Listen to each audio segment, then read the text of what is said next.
Hello, everybody. Welcome to the Buckeye Weekly Podcast. I am Tony Gerdeman, here, here as always with Tom Orr. And since we're live with Kevin Noon, I apologize. I forgot what to say. I've only introed this show 1,000 times. Tom, where's it going? Yeah, it's going, man. It is going. It's rolling, as Mike Price once famously said. Uh, Tony, you know how I love to derail the show right off the top, Hmm. and I got to tell you about a dream I had. This is going to be relevant. This is going to be very relevant to Ohio State football, and I had a dream that we were covering the national championship game, and the game was over. Ohio State was playing Michigan. Ohio State had lost, and we, as we normally do, Kevin goes and shoots the Ohio State press conference. I go shoot the opposing coach press conference. So I am all set up, and I'm set up in the Ryan Day press conference. And Kevin is like, "What are you doing in here? You cover the other one." I was like, "Oh yeah." So then I ran over to the Jim Harbaugh press conference and set up. And right when I set up for the Jim Harbaugh press conference, like he walks out, and the room immediately fills with water. And it was like one of those like Nickelodeon like GAC things where it was like this is like this fun whimsical, like instead of confetti this time we're doing it with water, and the room fills with water. And I'm like picking up my camera up by the tripod trying to keep the camera out of the water, and Jim Harbaugh looks at me and goes, "What did you expect? You know they do this." And I'm like, "What?" And then right at that moment my alarm went off, and I have never been more disappointed to not find out where the heck this dream was going. Because and then I wake up, and what's in the news? A huge aquarium has burst in Berlin at a hotel or something, and like this like floor to ceiling thing in a hotel. So I don't know. Apparently, I have some kind of subconscious like I have The Shining, but for Berlin hotel aquariums and Michigan football. So anyway, Unfortunately, Buckeye Huddle does not offer psychiatric insurance as one of the benefits. I don't know what Freud would say about that, but I don't know. Generally, when I'm dreaming about water, it's like, well, better get up, gotta use the restroom. That's the sort of thing that is usually the part there. That, boy, Tom, that would be, I don't know, a worthless superpower. Like to Like in Family Guy when they had the mutant powers and Meg yeah, have just the nails that would grow or whatever, that's all while she had. everybody else had real powers. Kind of But like here. Kind of like yeah, here. well, it's like the Wonder Twins, where form of water, form of something cool. Like Tom, the only thing you have is like something has happened at an aquarium, either a hotel or an aquarium, and then you have to try to, like, after the fact, you can be like, "Yep, that was the one. that Told was you, I knew it." yes. Just like the post game shows that we do. Exactly. Yeah. Yeah. I listen, I knew this was going to happen in advance, but I couldn't warn you in time. But just trust me on this one. Yes. Mega slows. Morning, guys. Sorry you have to drive to Atlanta on Christmas Day. That really sucks. I'm the only one driving on Christmas Day. So everybody else gets to fly Christmas afternoon and Christmas evening. So the three ghosts of Christmas Day, I guess, if you will. But still looking forward to it. Get there and have some things to do on the 26th. Kevin, Tony, how's it going? How's it going? it's going. It's going. Don't you do that. Well, you said But where's it going before, and Tom was too busy thinking about his wet dreams. anyway, let's go ahead and start the show. And again, this is a Friday show, so we're not doing anything. You guys have to do everything for us and tell us what to talk about. I will say, let's all welcome a new NCAA president, Charlie Baker, governor of Massachusetts. I wonder, new president, are you guys planning on going? Should we go to the inauguration? Yes. I mean, I love being able to go to a black tie affair. I mean, it'll be a little dancing, a little drinking. Maybe we can sit there and help set some policy, have them get their arms around NIL. Just a little fun. Oh no, now we're getting into dreams. El Suzabo, I had a dream that after an OSU win, they served ice cream made of blood. It tasted like icy cold, creamy blood in honor of Scarlet, I guess. Yuck. How do you know what icy cold, creamy blood tastes like? now's not the time or place, Kevin. I do have. Do you guys ever have the dreams? Does the L in El Suzabo stand for Lucifer? Is that Wow. like a vampire thing? I don't know. I'm a little scared of Sue now for the first time ever. This is my third time actually being scared of Sue. Well, she'll make you a fantastic breakfast, and then she'll make the icy cold, creamy blood ice cream. It's like the Looney Tunes where you're fattening up Bugs Bunny as you're throwing him in the pot, and he's cutting up the carrots and stuff like that. But I've had dreams where, like in the summer, that I am supposed to be covering the first game, and it's like, shoot, I am still at home, and the game is going on, and it reminded me of like having dreams where probably only recently stopped, where you're. I've had dreams where you're still in college, and it's like, I have not gone to this class all quarter, and then today is the final, but then you're also realizing, like, no, you idiot, you have not been in college in decades. It's okay. This is a dream. I've also maybe this is too true to life, but I've had dreams where I've had a job for like 9 months. I have no idea what I'm doing, don't know how to do it, and have done nothing. And it's like, it's to the point where I can't tell people I don't know what I'm doing because I've been doing it for so long, and I look really bad. Like, yeah, I don't know how any of this works. And it's like, you've been here 9 months, you don't know how this works. Don't worry, we know, Tony. It's okay. We know. The school one I have all the time, where not only am I still in school, and I know I have classes, but I don't know where they are. I don't know what the classes are. I just know that I have classes. I know at 10:30 I'm supposed to be doing something, and I have no idea what's going on. And as Ed Carter said, and that, my friends, is why we don't eat a mouthful of shrooms on the way to bed. Yes. But maybe that's how Tom gets his powers. Anyway, is there any Ohio State talk? Tom, I told Kevin before the show, hey, Tom talked to Alex about some transfer portal guys, so he knows what's going on there. So, Tom, talk about the show and the transfer portal and just do stuff now. Yeah, let me scoop my own show and tell you. That's right. I'll tell you what. I will tell you what I talked about with Alex. I talked about 3 different guys who are people who Ohio State is actively pursuing in the transfer portal. 2 of whom are scheduled to visit this weekend. One of whom is maybe going to visit, but Alex wasn't 100% sure on that one yet. The 2 who are visiting this weekend are 2 offensive linemen, Rhode Island's Johnny Cornelius and Jeremiah Byers from UTEP. The third guy was a cornerback from Virginia, Fentrell Cypress. That I'm going to put the Buckeyes Tomorrow Morning episode up basically as soon as we're done with this show, because it's really good information from Alex. So you can find a lot more there. But what was interesting to me is those are, we did a show. I did a show with one of you guys. I think it was Tony about a week ago about, hey, the 3 positions where Ohio State needs to probably pursue someone in the portal. And it was corner, offensive line, and safety. And they've gone after, a corner. They're going actively after a corner and a couple offensive linemen here. One safety that was, the name was in the portal that Ohio State fans, I think, all kind of went, oh yeah, I remember him. Safety Derek Davis out of Western Pennsylvania. He went down to LSU for college. That was such a weird recruitment where it was an Ohio State Penn State battle. And then, LSU had always sort of been his dream school, and this was during COVID, so he couldn't actually go and see a game or anything like that.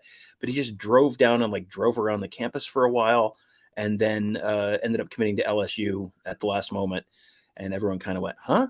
And it has not worked out great for him. And now he's transferring out of LSU, but it sounds like he's going to Pitt. And, so Ohio State's not really, Ohio State or Penn State, neither of those schools are really, I think, a factor there. So, but yeah, those are the 3 guys who I think are the most likely portal targets for Ohio State. And, to me, in recruiting, we always talk about the fact that, hey, you got to watch what they're doing, not what they're saying, because guys will say whatever, but then, guys are like, hey, my recruitment's wide open. Well, you've made 6 consecutive visits to one school. So exactly how wide open is your recruitment really?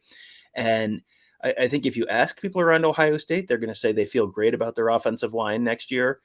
And then, well, if you're going after a couple portal guys, how truly wonderful are you really feeling about the offensive line? Because it feels like, especially the tackle position, is something that they're not 100% settled right now. Well, even in 2019, they felt good about their offensive line, but they're going hard after 2 offensive line targets, and they got Jonah Jackson. and they were very fortunate to get him, and he plugged right into the starting lineup. So I still think left tackle is a major concern, and so you've got to fix it somewhere. And whether it's the portal, whether it's Zen Mahalski, whether it is Donovan Jackson, like there's it's all a very big mystery. And even if you get somebody in the portal, they're not guaranteed to start, but you've got to find somebody because they need, obviously, the importance of that position is key. Odysseus 2002, no DJU, Tom. No, I will answer this one for Tom. No DJ Uyangalele. He's assume he's going to stay out west so we can play quarterback somewhere. Like, this is Ohio State has recruited Kyle McCord and Devin Brown to play, and I don't think it's a small percentage of quarterbacks that could come right now from the portal and start and be like, Ryan Day, I want this job. And I think it's Drake May and I don't know, Caleb Williams, in terms of who you're going to sell out your guys for. And this is Kyle McCord now 2 years in, being patient. What you want your quarterbacks to do in this system is just stick around and wait for your shot and get better and get ready. And now Kyle McCord will have his shot next year. And if you were to be like, I honestly don't think they would be concerned, or DJ or Kyle McCord or Devin Brown would be concerned about bringing DJU in, because they probably view, like, Kyle McCord thinks he's starting anyway. Kevin, do you think? I don't see. It would probably be like a slap in the face kind of thing, but I don't think it would scare him off in terms of it's still my job. Yeah, I mean, you stick around. I mean, he knows he's going to have to hold off Devin Brown. I mean, I'm sure Devin Brown thinks it's going to be his job. I mean, you want these guys to have a little bit of an edge to them, have some confidence in themselves. So, even if DJU did come in, I think, I've always said in terms of recruiting that elite competition, welcomes, elite players around them. So, if they did bring in DJU, I mean, some people might, scratch their heads on that and being like, well, I thought they were confident in what they had there. I mean, they certainly have to be able to get to the numbers that they want in the room, which is always 4. You don't really get there anymore in these portal days. And let's not forget that they just recently, took a commitment from Lincoln Keenholes. We've been mispronouncing it the first day, but now maybe not Tony, but not Keenholes. And, that gets them to 3 quarterbacks at that spot. So I don't necessarily see anybody short of a Drake May, Caleb Williams type being able to come in and do that. Now, that doesn't necessarily mean that they couldn't go out and get themselves,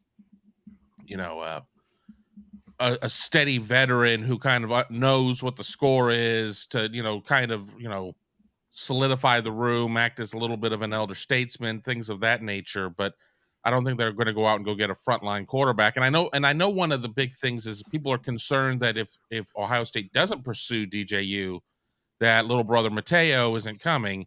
And I've said all along that package deals sound great in theory, but rarely come together. Maybe they come together a little bit more when it comes to a pair of brothers, but even those don't necessarily happen. It isn't fair to Mateo to say that Mateo has to go somewhere where DJU is going to be able to step in and be the quarterback. And it really isn't fair to DJU to say, well, you're going to have to follow Mateo somewhere where he's going to be able to develop. I mean, I think that each of them can find their own home and flourish. And if you look at DJ, where DJ is in his career right now, he's going to want to go somewhere where he's going to be more or less guaranteed to start. I would certainly not expect him to be guaranteed to start at Ohio State with the other 2 guys having been there already and being also 5-star caliber players. And, the other places that Mateo is really kind of seriously looking at right now, USC, well, Caleb Williams is coming back next year. So I don't think DJ is going to be starting at USC next year. And Bo Nix, I was just checking my phone to see if there was any update on Bo Nix's status. It seems like he's trending towards returning for next year at Oregon. So that starting job probably isn't open either. So I don't know. I think that may have been the design at one point is, hey, what if we could make this happen? But I don't know that the things are lining up for that to actually be how that plays out. Well, and Oregon also has a commit from 5-star quarterback Dante Moore as well. Mm-hmm. So if Bo Nix comes back for a year and then you got Dante Moore on the back end right there. I mean, you could go to Oregon and not have any opportunity. Ohio State has Dylan Raiola in 24. I mean, it just everybody's going to be jammed up, and we know that SC is really the hot destination right now for a lot of West Coast players as well. So none of those three necessarily are what DJU would need. I think that there could be a fit for him within the Pac-12, just not at either of those two schools. Well, and I know I've seen UCLA mentioned it as well. Dorian Thompson-Robinson, I believe, is done now at UCLA. Is that correct? He's been there forever. Yes. DTR has to be done. He's been there for a long time. One of the interesting things is the backup quarterback at UCLA is Ethan Garbers, who was a member of the 2020 California quarterback class. He's like the number 4 quarterback in California that year. Number 1 being Bryce Young, number 2 being DJ Uiagalelei, number 3 being CJ Stroud. And so that's, I guess, and he was originally committed and maybe signed with Washington, but is now at UCLA. So does he even have an option to transfer at this point if they bring DJU in? So that he might be locked in. It's an opportunity to have a quarterback competition there. Is that Chase Garber's younger brother? Former Cal quarterback Chase Garbers of the greatest Cheez-It Bowl in the history of college football? Maybe, perhaps. I think now when I think of the first family of California quarterbacks, obviously QB Force, duh. Right. So this would be QB Garb, I guess, would be perhaps number 2, if in fact they are related. And Garber is obviously the number 4 most popular name in the United States. So who's to say? All right, here's an interesting one from Megaslow. Whatever happened to Ben Chrisman, the offensive lineman from the 21 class? Haven't heard much about him. Ryan Day, was it Ryan Day? Someone this year was asked about him, and just it was kind of it's not an on-field thing as much as just kind of has some growing up to do off the field. Was sort of what we're told, and we're told like during an interview session by. And do you remember who that was who said that? I can't remember if that was an older offensive lineman or Justin Fry or Ryan Day. Was it Luke Whippler? I don't even remember, but it was probably not DeJuan Jones. Yeah, no, it was. I think it might have been Luke Whippler, but it was just kind of one of those. Just sometimes guys are the physical development, the mental development, the emotional development all kind of happens at different rates, and offensive line is a spot where you don't necessarily expect to see someone on the field in the first year or two, but it sounds like he's just still sort of a little bit of a work in progress, and that's true of a lot of those guys from the 2020 class, the 2021 class on the offensive line. It's been the 5 stars have played or the high 4 stars have played. And a lot of the other guys have been, came in as maybe a little bit more projects. And that's kind of been how it's played out. There are not a lot of Paris Johnson Juniors who step right in to play. There are not a lot of Michael Jordans who step right in to start. I mean, it's a process. And, I think that we're all so quick to point out that Greg Studwara had a lot of misses in terms of recruiting. I don't think I would have put Ben Chrisman in there. I think that, there have been some that have just not come to work so far. Some have left, some may leave. I mean, but, I still think that there's still a path forward for Ben. Yeah. I don't really start getting concerned until they haven't really done anything after year 3. And it's like, well, okay, if you can't, because the first year you're going to redshirt almost certainly. And second year, you're hardly going to play. And if you're not cracking the 2 deep as a 3rd-year guy, then there's some concern. And you're probably going to be recruited over at that point. Somebody on the message board, it was a week or 2 ago, somebody asked for like next year's 2 deep or 3 deep or whatever on the offensive line. And I just ran through all of the guys, and I didn't even put Chrisman on there because I had forgotten about him. Because you don't see anything. What I would say is, don't expect him in that left tackle battle. I think he's a guard, possibly a right tackle at best at this point. Because again, we really have not seen much from him.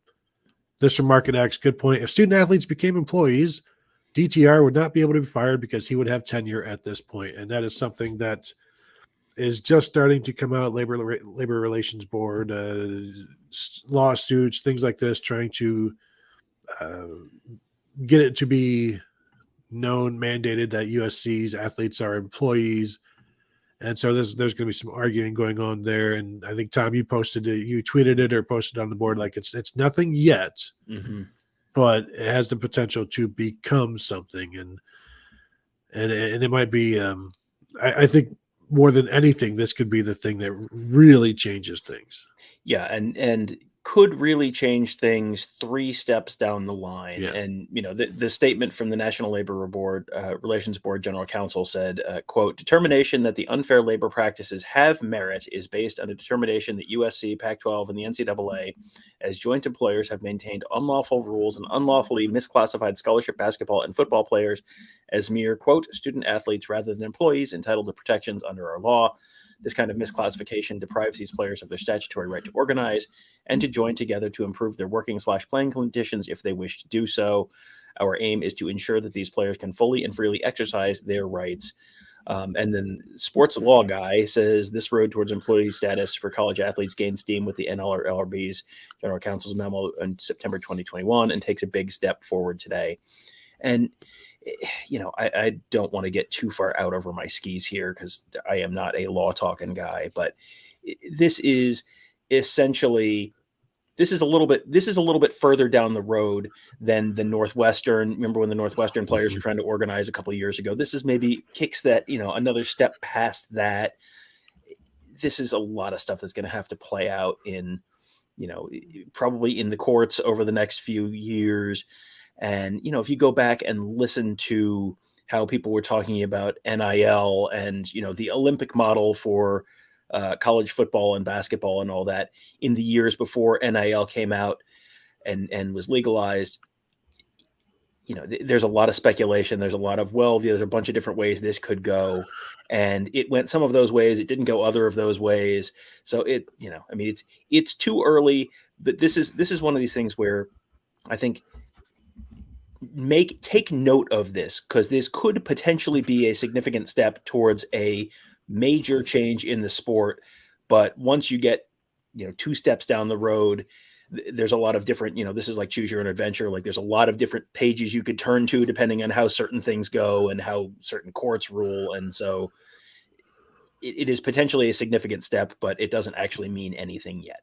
Well, and look at how much change comes from these just random lawsuits that you're not thinking about at the time, beginning with like O'Bannon and Andrew Walter way back when, to where we are, and the one that changed it just a year ago, whatever.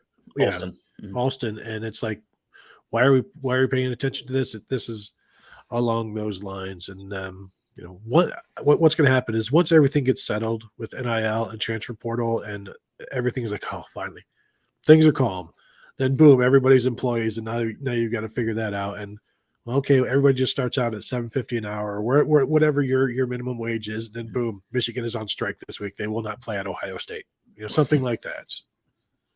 I want to touch upon this Odysseus comment about this leading to some regulations like a salary cap. First of all, I hate this NLRB reading and everything else. NIL fine, whatever.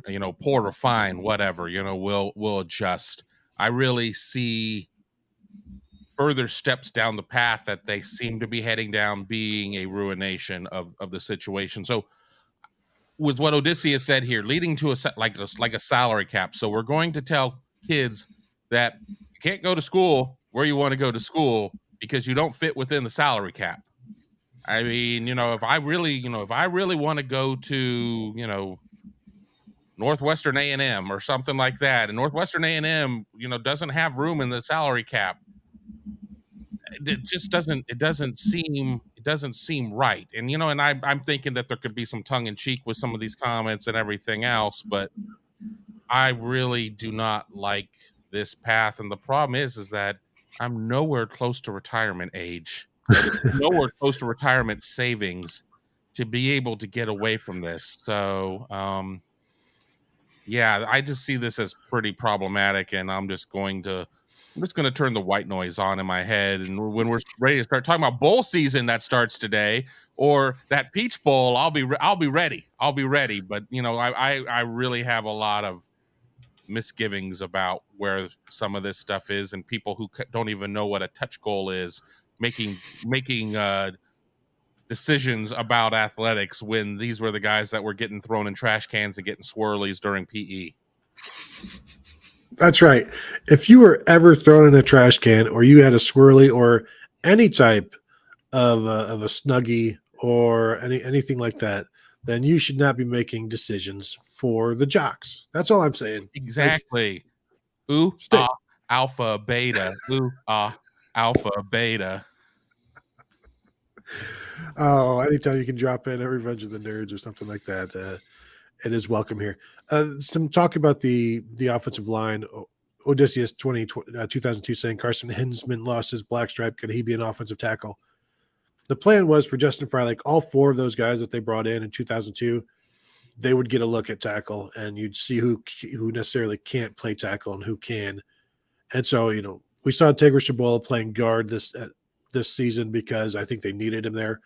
Also, he needs to drop some weight and increase the athleticism to maybe play tackle. But I think they're going to give every one of those guys a look at tackle to see if they can handle it.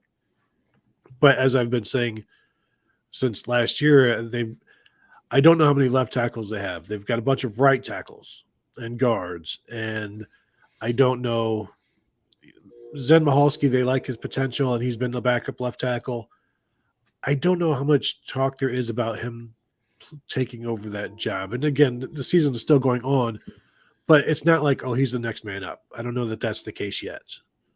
Well, I think the thing around Zen Mahalski is he just started playing football in high school. He has not played football since he was, 7 years old or something. So he's still got probably a little bit of a steeper learning curve, getting up to speed with everything. And he also has put a lot of weight on in the last few years because he needed to put on like 100 pounds, like literally 100 pounds from, I think, the start of his junior season of high school to when he got to Ohio State to actually be, Big Ten offensive lineman size. So I think I read the idea that they're bringing in a couple potential transfer portal guys for visits as they don't feel comfortable with left tackle next year, whether that's Mahalski, whether that's kicking Donovan Jackson outside or some other mystery door number 3.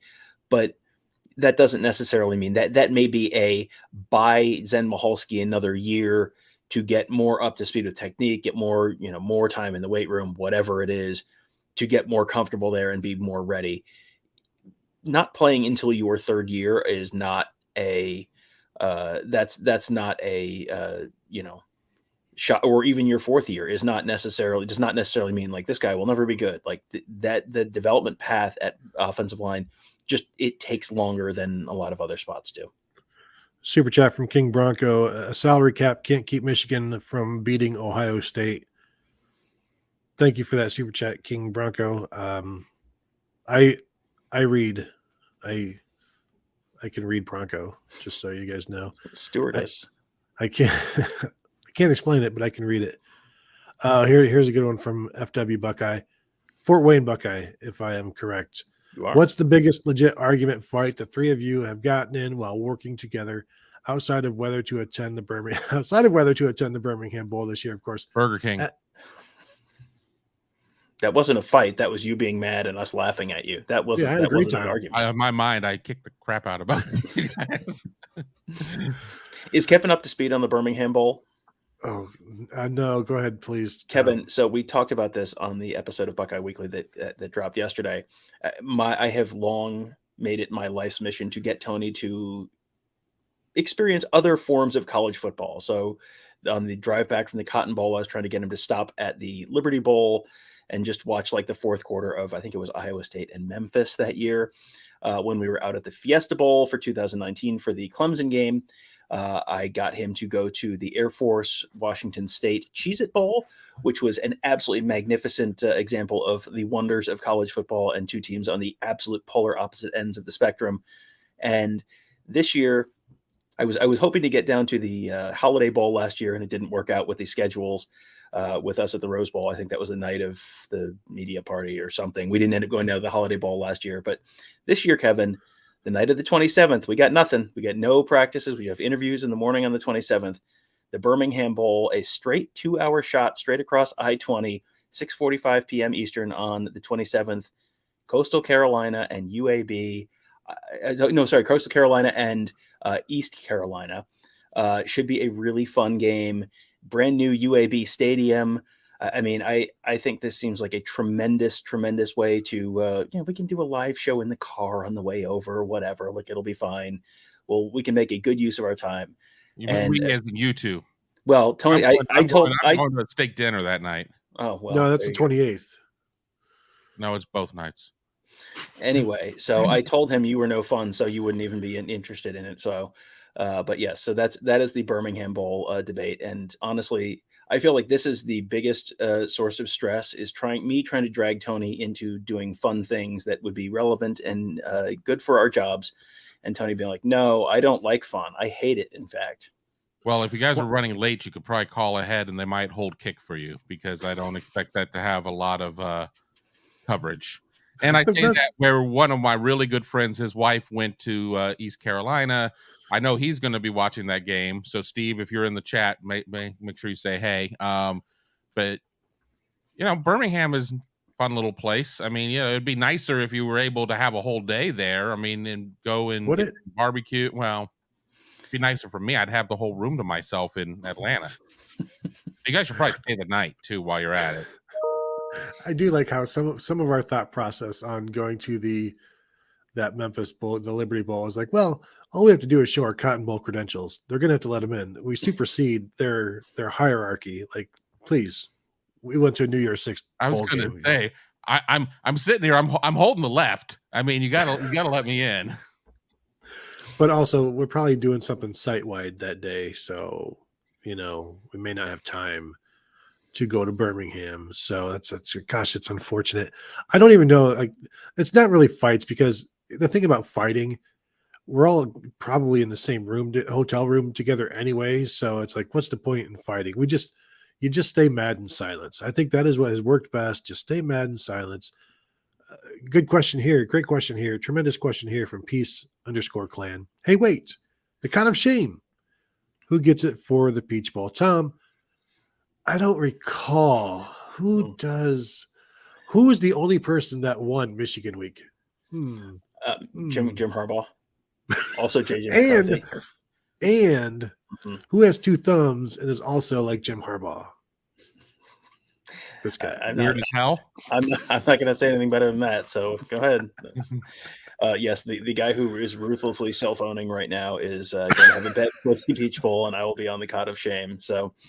Yeah, that was a game where I don't think I ended up getting anything right, and it was just another week where I had a bunch of stuff that missed by just a tiny bit. And I had 4 Michigan receivers exceeding their season averages, and I think I got 3 of them, and it was only because one of the guys caught literally all of the passes. So it was another one of those frustrating weeks where I have done a better job than Tony, and the universe has not rewarded me as such.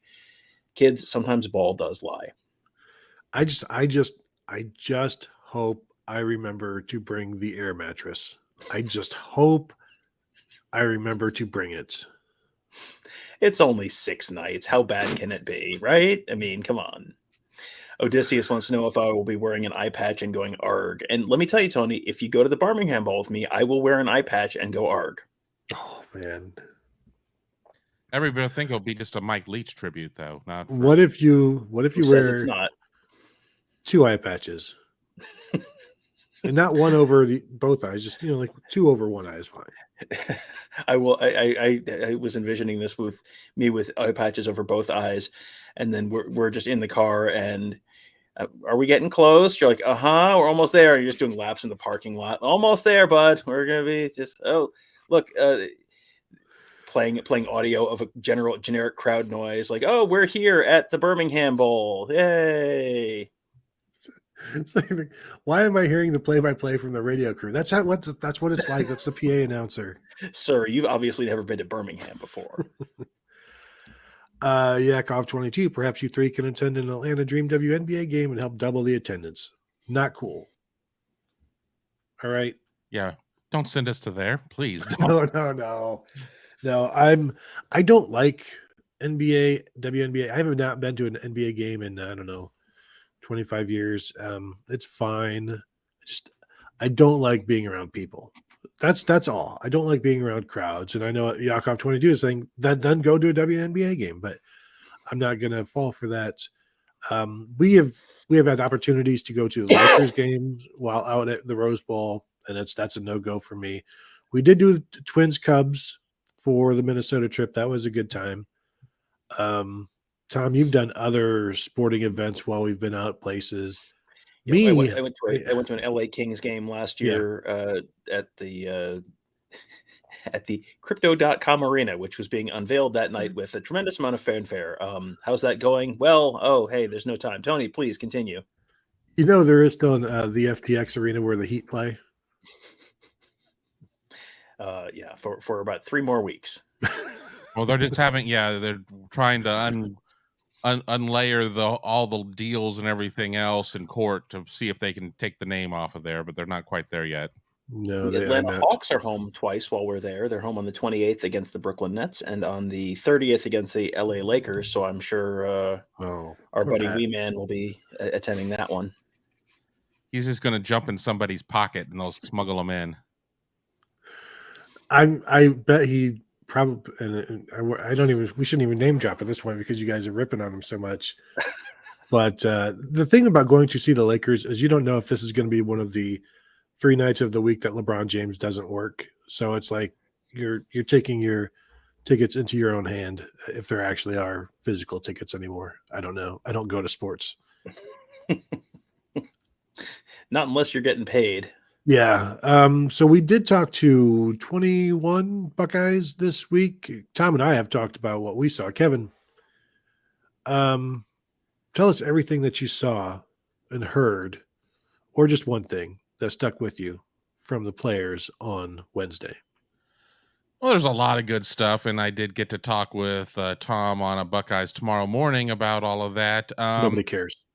Well, I know it is kind of just like our charity show, but here I am looking up Hawks tickets to see if we can go to a Hawks game, and I'm just catching Nobody wants straight. to go. Nobody wants to go. That is no. There's a frozen drink machine in the media room. Tom, name 2 Atlanta Hawks, and you can't say Dominique Wilkins. Spud Webb. Name Spud 3. Webb. I'm going to say Shane Battier because I know he played for pretty much 17 teams. So I'm sure he played for the Hawks at some point. I can't tell you you're wrong. That's Mookie Blaylock. Boom. Number 10. Also Pearl Jam. So there you go.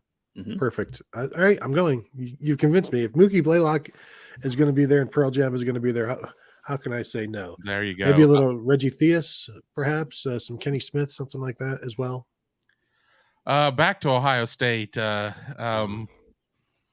CJ Stroud was not having it about anybody being critical about his teammates in terms of Jackson Smith-Njigba and Trevion Henderson. And it appears that at some point we may get, more about the CJ Stroud story later in his life. But, he certainly is a very impassioned guy, and he doesn't do a good job of letting some of these things kind of slide by him a little bit. So it was a really interesting interview that he gave there.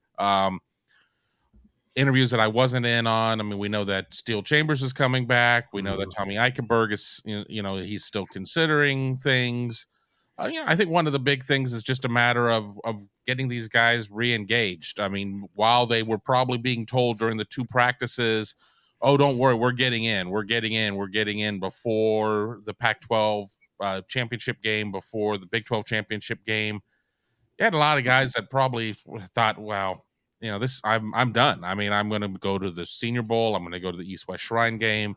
I'm going to start getting ready for the NFL, the NFL Draft Combine. And now suddenly you have to completely plug back in and get into the mindset of not only playing a game, but playing a national semifinal game against the number 1 team in the country. And Georgia's been number 1 for vast majority of the season. So, how does that transition work? What is the mindset? There's one thing about saying, oh, I'm engaged, but, there's buy-in and then there's buy-in, and that's one of the biggest things I want to kind of figure out.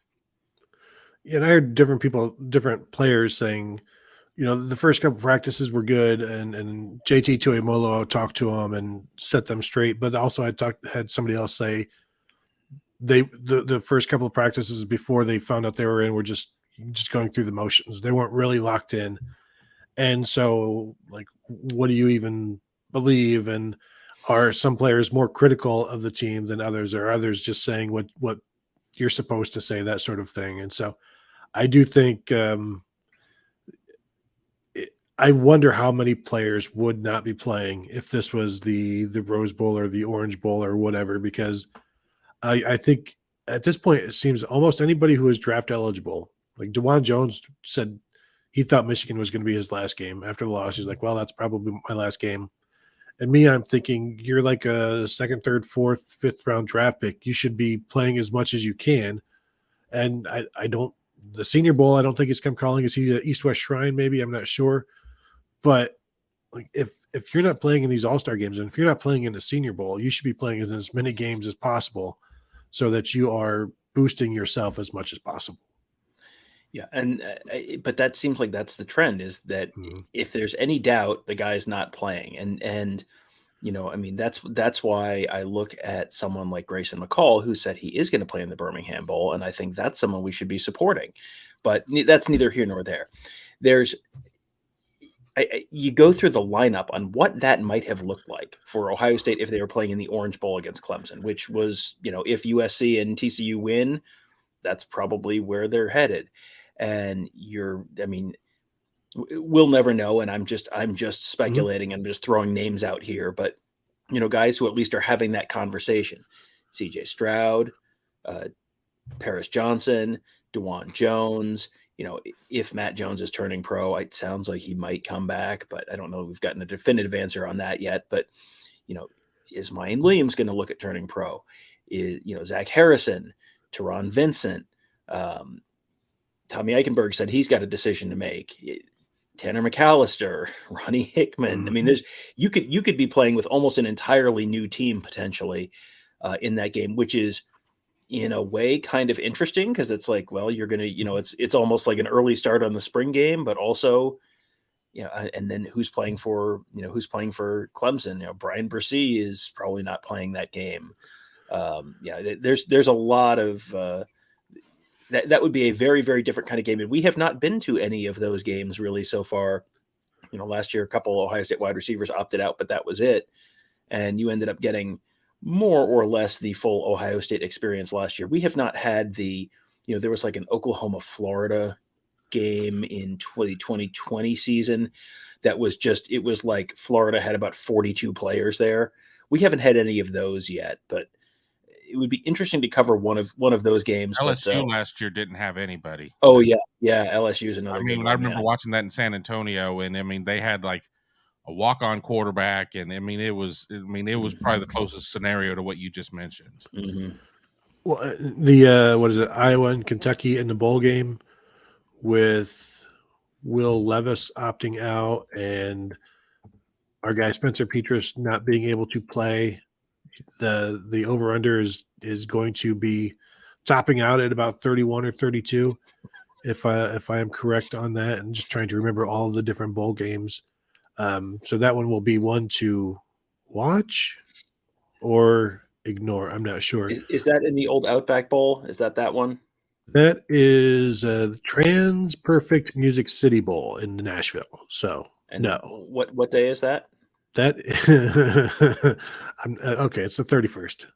It's not the 31st. What day? It is. No, it is the 31st. Tom. What time is it? What time is kickoff? It's 4 hours from Nashville to Atlanta. So I would rather watch that game than Michigan TCU. Yeah, that is a 12 p.m. game, Tom. So we'll do the pregame show from the Trans Perfect Music Bowl. All right.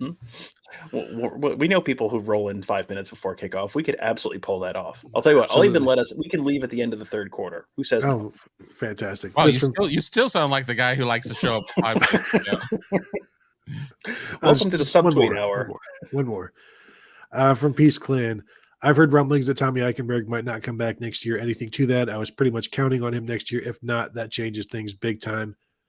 as Tom said, when Tommy Eichenberg was asked if, or as Kevin said, he said he's not thinking about it at this point. He will still decide. Whenever they say they're not thinking about it, I don't know how you can not think about it. But if anybody could not think about it, it's probably Tommy Eichenberg. I don't know if I believe him or not. I think everybody thinks about it, but he is like football type of thing where I'm focused on this. So it's like that is believable. I have always expected him to come back, but when a player says I don't know, then I think it's my percentages of him leaving go up, and I think at this point I'm still 60-40 that he stays. But if he goes, does Cody Simon just immediately become the middle linebacker? Does Steel Chambers become the middle linebacker so they can get CJ Hicks in there? Is this a 3 linebacker situation with Hicks and Chambers and Cody Simon? Because Cody Simon has one more year without even using the COVID year, I believe, and any kind of injuries he's had. But Cody Simon has played well this year. Is he ready to be Ohio State's middle linebacker? Because at this point, if Chip Trayanum stays at running back, Kevin, like you have 3 guys there at linebacker, right, for next year if Tommy Eichenberg is gone. Well, and then you have some young guys like Reed Carrico. I mean, where are things going there? I mean, is Gabe Powers still repping at linebacker? Is he slid down to the Jack Leo position? There's a lot. He still has his black stripe. Right. There's still a lot of questions there. My thought on Tommy is Tommy has done a lot this year to really improve his stock. How much could he improve it from this year to next year? I mean, I don't know. I mean, at some point you do kind of hit a bit of a ceiling and you are what you are. But I mean, this year certainly was very beneficial being in the Knowles system. I know I'm probably going to get egged for saying anything positive about the Knowles system at this moment, but I just, I wouldn't. I mean, if I were an advisor there, I wouldn't advise him to come out. But if he does come out, it's going to be interesting. And you go to the portal. Do you have to go and look at the portal to sit there and bring somebody in who can be a bit of a plug and play type of guy to fulfill a need? And do you sit there and, I mean, if your system is truly a 4-2-5 type of system, do you change things that you're doing based on the personnel if you don't feel that the 2 that you have are going to be able to get it done? I mean, there are a lot of moving pieces there. I was just looking up his NFL draft stock and where there's a ton of extremely reliable information out there from lots of places that you have heard of, such as NFLDraftBuzz.com, which, okay, sure. Congratulations on your SEO. They have him as undrafted free agent. I don't know that. How much does he fit the modern NFL? Like his linebacker role, how much does he fit the modern NFL linebacker role? Well, I mean, I think he can be like a 3-4 inside linebacker, 4-3 middle linebacker. Like I think that's all stuff we will learn more in the in the combine. Like is the athleticism there? He looks fast to me. Pass defense though is really like we don't see much, but I don't know how much that is necessarily asked of him because you're not really defending the pass if you're getting into the backfield, obviously.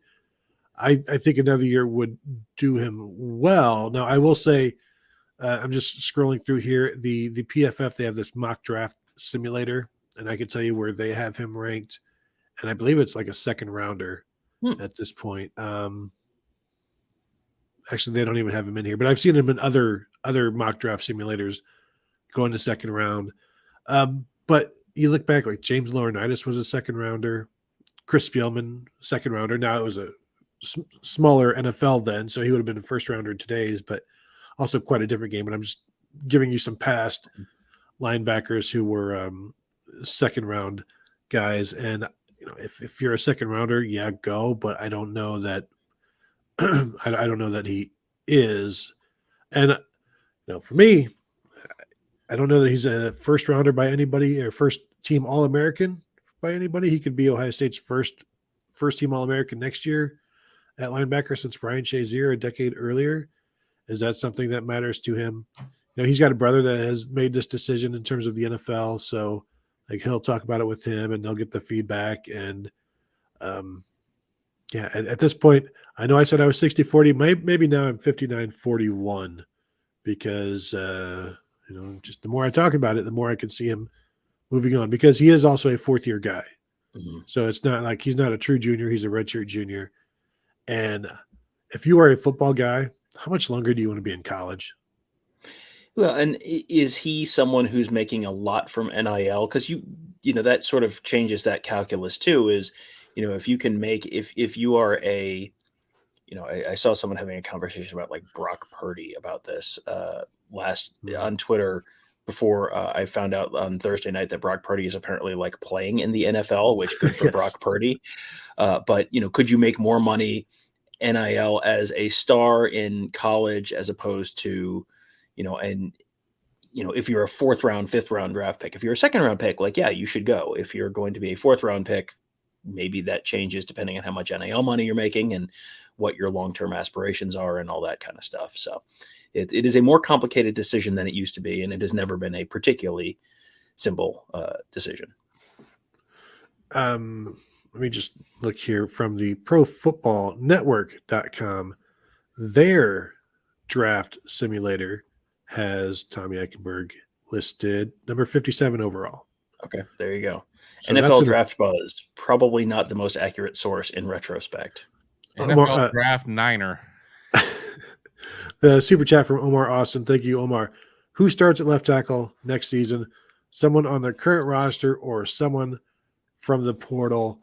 I'm glad. We're going to have months and months to talk about this, but there's no better time to make a prediction on this than right now. And all preseason this past year and in camp, I said Donovan Jackson would be the starting left tackle in 2023. Based on what I saw this year, I don't know if that's such a great idea, but I don't know that it eliminates it. I think if you can keep him where he is, that's fine. Clearly, they're looking for help, and I feel like they're okay. They're fine with Josh Fryer at right tackle. So the fact that they're looking for guys, and I also believe they've offered maybe an interior guy as well. I'm not definite on that, but to me, if the guys they're looking for in the portal are left tackles, because I don't think they view Josh Fryer as a left tackle, and I feel like they're okay with him. And the interior spots, I do expect Matt Jones to be back. I do expect Luke Whippler to be back. And for some reason, Luke Whippler keeps appearing in these mock draft simulators, Tom. So slow your roll on who to believe or not. But the interior, I think, is back. So if you're looking for somebody, you're not going to bring in a starter for depth. Now, also, he will have to win the job. Jonah Jackson had to win the job, and he understood that. But I do feel like I will say it's someone from the portal, unless they can't get someone from the portal. Then, boom, I think it's going to be somebody from this year's team. Look at me. Yeah, it does feel like the portal is the most likely answer just because they're actively pursuing a couple guys in the portal, which tells you they think they need to bring in someone from the outside, which means they tell you, that they think that they don't necessarily have a surefire guy on the roster currently. So yeah, I would also lean towards portal, but there's always Ohio State is not the only team looking for a left tackle in the portal right now. And you look at some of the guy from Rhode Island, his offer list was like 30 teams. It was essentially 2/3 of the upper half of the Power Five was in there. Everyone from Oregon and Nebraska and Ohio State, and all over the country. And this is a guy who had played at Rhode Island before. So yeah, maybe they get him, maybe they don't. But if they get one of those portal guys, I would put my money on one of those portal guys being the starter at left tackle. Yeah, I think portal as well. In Ohio State, certainly it'll be interesting to see what it looks like, how, what kind of portal recruiter Justin Fry is, because Ohio State, I only remember one name, Jermaine Illuminor, who ended up going to A&M, but Ohio State certainly chased after some portal, even before it was necessarily called portal, linemen in the past and, didn't have a ton of success there. So I think it's going to be vital. I think if you sit there and said, okay, take Portal off the table, it's got to be somebody on the roster. I would say Zen Mikulski is probably my pick, but I think that at this point, you're going to see them go heavy to the portal. Well, remember Miles Frazier last year from Florida International was like a freshman All-American, and Ohio State was hard after him at offensive tackle. And Ohio State at that point knew they were going to have DeJuan Jones and Paris Johnson, and yet they were still trying to get this guy. Ends up going to LSU, started every game for the Tigers this year. So even in situations where they feel good about things, they still were trying to get somebody to add to the offensive line. This year, not feeling as great, probably go harder. And I saw somebody ask earlier, do they go get 2 offensive tackles? If they could find 2, I think you grab them. But it's during the pandemic when you go to Kroger and there's like 1 roll of toilet paper and there's 40 people going for that 1 roll of toilet paper. The transfer portal is the pandemic supply, and the offensive linemen are the toilet paper, and the 40 coaches looking for offensive tackles are the shoppers, the Kroger shoppers. And sometimes you got to get the Scott brand because that's all that's left. And Sharman is long gone. Sharman is going to cost you about $1.5 million for a year out of the portal. Now you can get the Scott brand that that you see in the rest stops where good luck with that. Like that's a dime a dozen, literally. Like you can get those guys, but the Sharman guys are long gone. Like good luck with that. Don't squeeze the tackles. That's the punchline to that whole segment. Yes. Whoa. Thank you, Omar, for that super chat as well. Omar Austin, thank you for that. If you got a question, go ahead and throw it in here. Fantastic question from Tony Gerdeman's burner account. I think we need to spend the rest of the show on this one because there's a lot to discuss here, a lot to dissect. Tony, how do you handle the pressure of being the best in the business? Do Kevin and Tom aspire to be like you? I cannot answer that the second portion of that question. I can assume the answer is, of course, yes, they do. And they don't probably need to explain unless they want you how much they do aspire. But how do I handle the pressure of being the best in the business? Well, I think first off, what I do is I'm thankful that I have me, and I'm thankful that I give myself time to be me. And, do I practice? No. When you stay ready, you don't have to get ready. And when you stay great, you don't have to get great. When you stay the best, you don't want to have to get the best. You are just the best. So I thank you for that question. I'm looking, Tom, Kevin, please pay attention. So no, I do not hear the crickets. I don't hear that. And I hope they don't go over the show on the podcast version of this either. But thank you for that question. I don't really like to talk about myself in that vein. So it's good when I have questions that I can do that. All right, let me try to re-engage. I'm kind of like the Buckeyes there. I thought that my season was over, and now I'm thrust back into the midst of it all. I was hoping my season was over for a minute there. Anyway, thank you for that question. Leo, man, what percentage do you put as of today of next year's OSU team being a 3-loss team? And I think, I think there's a path to them being a 3-loss team. And I mean, I think we're talking about this in the regular season because at that point, a bowl game is whatever. But, they've got to go to Wisconsin. And that's kind of a big question mark because you've got a new head coach. You've got it might be a very different Wisconsin next year because they're bringing in, now I'm going to blank on his name, the offensive coordinator from North Carolina, who is like a really high flying offense. Like that's going to be a very different looking Wisconsin team, I think, next year. But Longo, do you have it? Yeah. Thank you. Yeah. Longo. But is there a transition year there? So that, that's a maybe to me. Second year for Marcus Freeman at Notre Dame. I think that's a concern. And then, hey, they've got to go up to Ann Arbor. And how's that gone recently? Like, not great. So I think there's let's say a 30% chance. We're kind of working the opposite of the opposite of how I always say I never pick a team to win zero or to lose 0 games, because the odds add up over time. The odds of them winning any of those games are also probably, between 30 and 70%, something like that. So odds are you're not going to lose all 3 of those. And then, so I will say 10-2 is maybe a decent guess for next year. 9-3 is not out of the realm of possibility, but let's say it's like a 25% chance or something like that they lose that many games. And this is something that we will dissect and talk about all off season, because it is a difficult road schedule. And I think if you look at those 3 road games that you mentioned, how often does Ohio State win the games that they're supposed to lose? And will 2 of those games be the games that Ohio State is supposed to lose? I think they'll probably be favored in both of them, not favored by a lot. So those are games that they should win, that they tend to win. And I think having 3 games before you play Notre Dame is huge. And so that is something that's going to help them. And I didn't mention Penn State there. That game's at home. So, I think that's significantly better than 50-50 that Ohio State wins that, because it's in Columbus. But, Penn State has typically been a very different team on the road than they are at home. But, that's obviously a possibility too.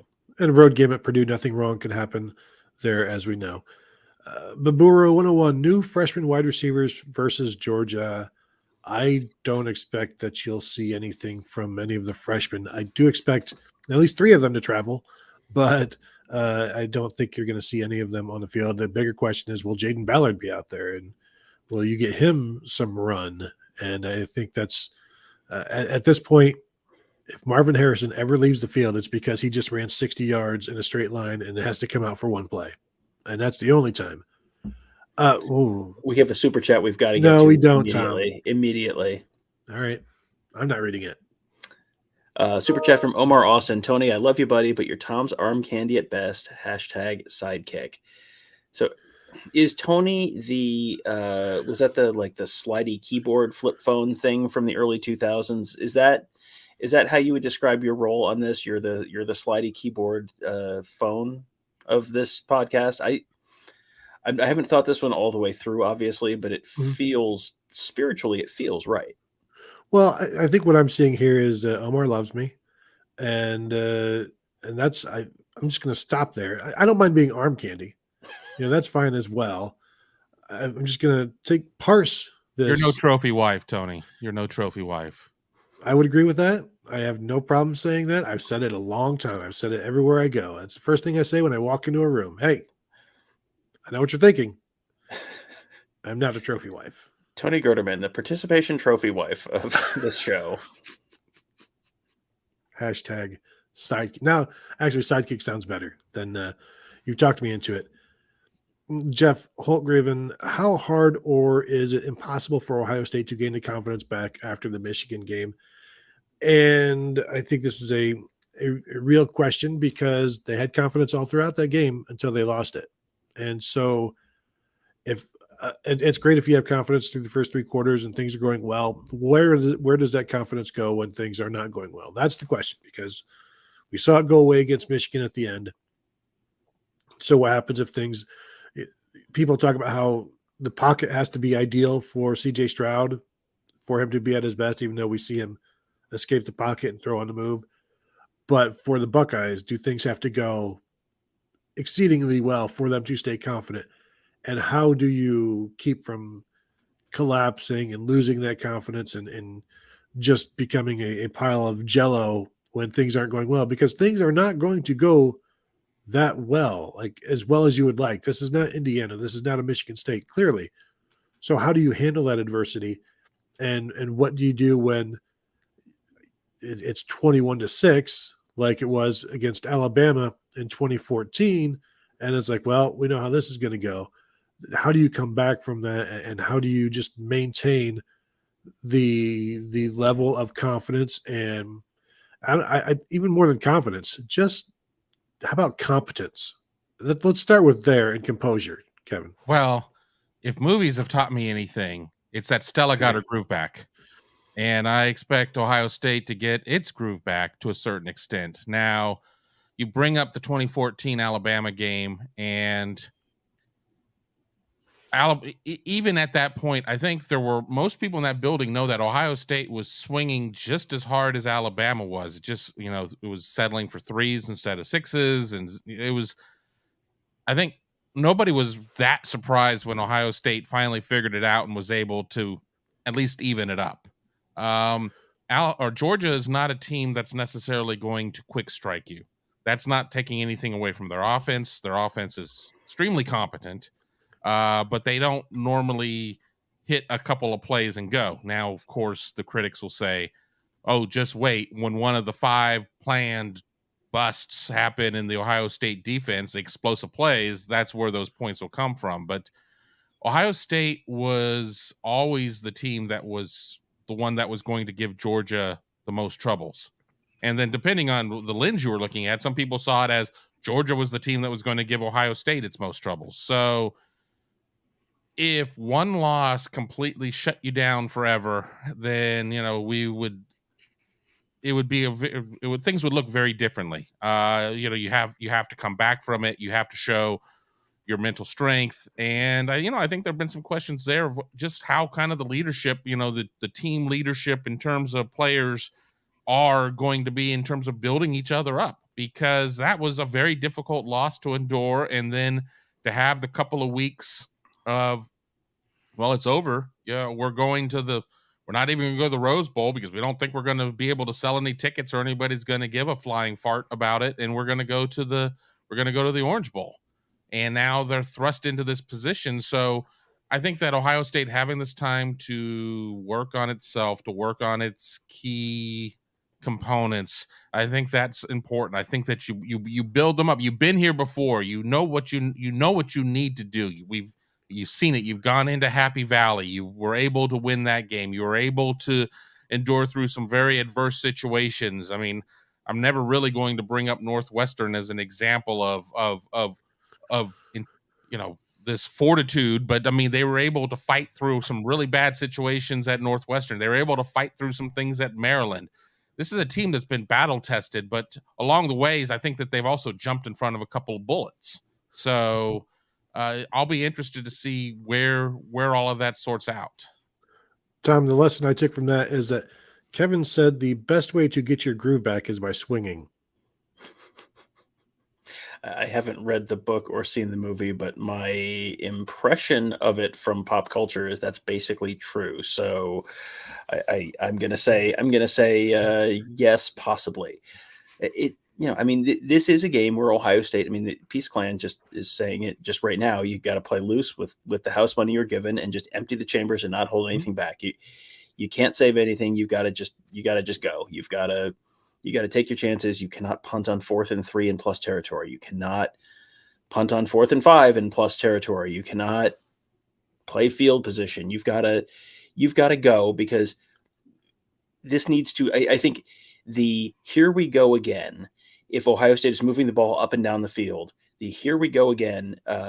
If they're just kicking field goals in the first half, or they're turning the ball over in the red zone, is going to be like, that's going to become a self-fulfilling prophecy. Like, you've got to get out there. You've got to get out to a fast start. You've got to give these guys reason to believe that this time is going to be different. And, it's not like this team hasn't won games, but the games where they have played comparable talent, and, we can include Penn State in that group. Maybe we can include Notre Dame in that group. Maybe you want to include Utah in that group, but you're still 3-2 in your last 5. And, there's never any doubt that they can beat Northwestern or Rutgers or whoever. I think it's only reasonable for them to have some kind of question in their head about whether they're going to be able to do, and whether they're going, the coaching staff is going to be willing to do the things that are necessary to beat Georgia. So, this is, I'm my game prediction. I have not figured out a score yet, but my game prediction is going to basically be like, all the talk is great. Like, I'm going to need to see it this time. Like, we'll see if all the talk is true this time, and if they really are willing to come out and kind of go against what they have done in this type of game before. Talking with somebody who has seen Georgia in person and has watched plenty of Ohio State, they believe we're going to be in for a shootout, which is based on time we've been watching a lot of Georgia of late and seeing Georgia's secondary get beaten, even when they're trying to keep Tennessee in front of them. They still give up some should have been completions and a couple of completions. So I don't know what a 34-31. I think that would qualify as a shootout with a Georgia defense on hand, don't you say? Wouldn't you say? A Georgia defense, but also the tempo with which Georgia plays. We just rewatched the Georgia-Kentucky game, and that episode will be coming out on, I think, Sunday on the Buckeye Weekly feed. But that was a game where each team had 3 possessions in the first half. Mm-hmm. It's not going to be that slow, but Georgia's offense is better than you think, because if you just look at the raw numbers, it's like, well, that's not very many points. That's not very many yards. And it's like, well, on a per play basis, they are one of the better offenses in the country. They just don't have as many possessions because of the way they play and the way other teams tend to try to play them. So I could see it being a shootout, and what I think, yes, it could very well be a shootout. Ryan Day is certainly talking as if he anticipates it could be a shootout, but like you said, 35-31 or something like that might qualify as a shootout based on the number of possessions we're talking about for teams in this kind of game. And honestly, 34-31 would be good for Ohio State rather than a 23 or a 26, where you're replacing 2 touchdowns with a couple of field goals. Instead, Odysseus 2002 mentioning 4 false starts equals a loss. Need to get that fixed. Omar Austin asking over-under on false starts and missed tackles. I say 4 false starts and 6 missed tackles. And we just talked about it as we were recording the Kentucky-Georgia game. Everybody that we watch against Georgia is false starting. And previously, I attributed it to the crowd. This Kentucky game was in Kentucky, and it wasn't the crowd. It's just I think Georgia caused some of that this time around. And yes, I do think you need to go tempo at times, not always, but you do need to go tempo to get after this Georgia defense as UAB completes a pass down the field in the Bahamas Bowl on ESPN if you're watching. But you have to just wait until the ball is snapped. Like if Dwan Jones does nothing else, even if you have to be a little bit slow, perhaps off the ball, that sort of thing, just don't go backwards against Georgia. And we're gonna have to run here in a couple of minutes. Go ahead, Kevin. My thought on that too is that I think Ohio State has to really address its mechanics of getting plays in, because Ohio State has created some delay of games while they're sitting there and trying to dial up the perfect play with 4 seconds left, and they're not able to get it signaled in. And when you're doing that, you're asking linemen to stay in their stance that much longer, and you get guys who flinch and twitch and everything else. They've got to have a better system in place. They've got to be more decisive earlier in the play clock and not get themselves behind the chains on stupid, unforced errors. Yeah, and once you do that, then Georgia, the defense just strangles you. So just stay on schedule. Don't get behind schedule. And then you may see that shootout. Barbaro 101, please no bubble passes.